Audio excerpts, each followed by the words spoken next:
Assalamualaikum, salam sejahtera. Apa hal korang? Selamat kembali dalam channel Rais Hamid Aris TV. Masih lagi bersama dengan YouTuber kemarahan rakyat Malaysia, Indonesia, Brunei, Singapura, Patani dan juga Filipina. Rais Hamid, apa hal korang? Check it out now. Ya bedu, let's go. Come on yo. Bismillahirrahmanirrahim. Allahumma salli ala Muhammad wa ala ali Muhammad. Allahu Akbar. Tekan butang subscribe. Kembali lagi dalam sesi mereview kasut. Tapi kali ni special sikit sebab aku di-approach sendiri oleh brand kasut ni.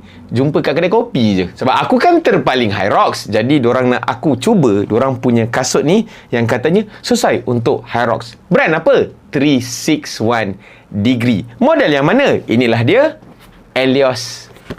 Kita cerita pasal spek. Untuk yang saiz aku pakai ni 8.5 UK, berat lebih kurang 270 gram. Dia punya stack 36mm dan drop adalah 6mm. Dan kalau dari sudut running, ini jatuh dalam kategori daily trainer. Aku cerita terus pengalaman aku memakai kasut ni. Dari sudut larian, aku dah buat very easy run yang biasa-biasanya dalam 5K.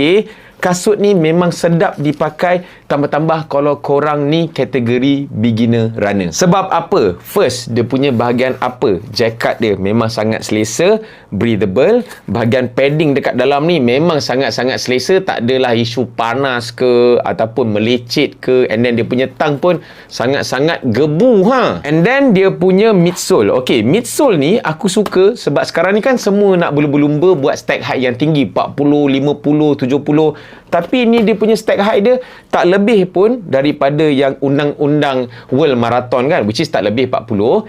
Jadi dekat situ dia lebih stable. Dan juga walaupun dia tak berapa nak tinggi, dia masih memberikan squishy, plushiness dan juga energy return yang aku rasa okey untuk engkau nak buat training. Lepas tu dia punya outsole. Oh, yang ni memang padu lah. Sebab apa? Permukaan macam mana pun, even kalau tiba-tiba track larian kau tu ada yang berbatu-batu sikit, tanah-tanah sikit, memang sangat-sangat grip even dekat permukaan yang basah. Tiba-tiba kau nak transition, membelok ke, memang padu. Dari sudut training Hyrox, aku juga ada buat training Hyrox pakai kasut ni. Kita sentuh benda-benda yang kritikal lah dalam training Hyrox ataupun sukan Hyrox ni. First, orang nak cari bukan sekadar kasut yang boleh berlari, tapi kasut yang stable dan grip. Dari sudut stability, okay, station apa yang kita banyak pakai stability?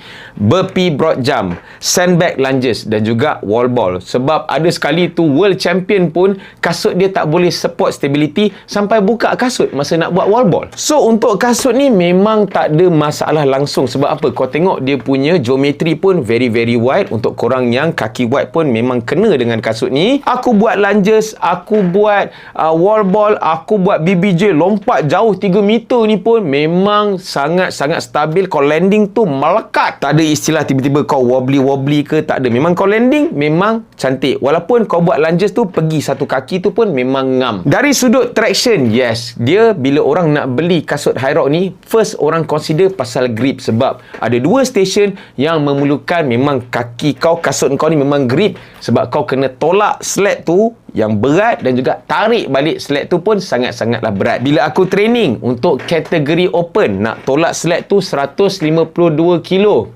memang ngam teruk, memang grip, memang cantik. Aku dapat bagi force bila aku nak tolak tu kan.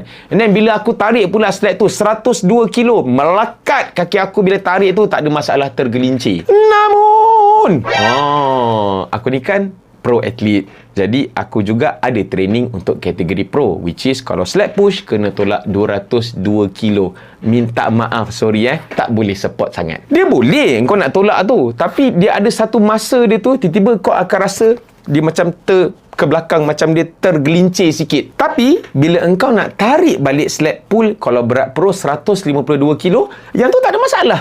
Elok je melekat, elok engkau nak tarik kan. Bila engkau nak push kaki engkau tu kan, dia tak ada isu tergelincir. Jadi siapakah yang aku sarankan untuk korang nak beli kasut ni? First, kasut ni memang feel, rasa, material sangat-sangat premium. Boleh je engkau nak comparekan sama taraf dengan brand-brand yang dah established, memang dah famous, yang mahal tu. Untuk beginner runner, mungkin baru nak berjedak jinak, yang mungkin takut injured apa semua, inilah kasut yang kau kena beli. First, harga memang berbaloi. Second, macam aku cakap tadi, ini dah memang standard kasut yang dah macam kasut yang well established dah ni. Kau tengok sendirilah, memang sangat-sangat cantik. Color pun macam-macam. Dari sudut energy return, keselesaan, dia punya endurance memang sangat-sangat bagus kalau daripada sudut running. Dari sudut Hyrox pula, okey, untuk beginner Hyrox okey, sebab aku percaya orang yang baru nak join Hyrox, dia akan join kategori open, relay, double, apa semua tu lah, kategori open lah.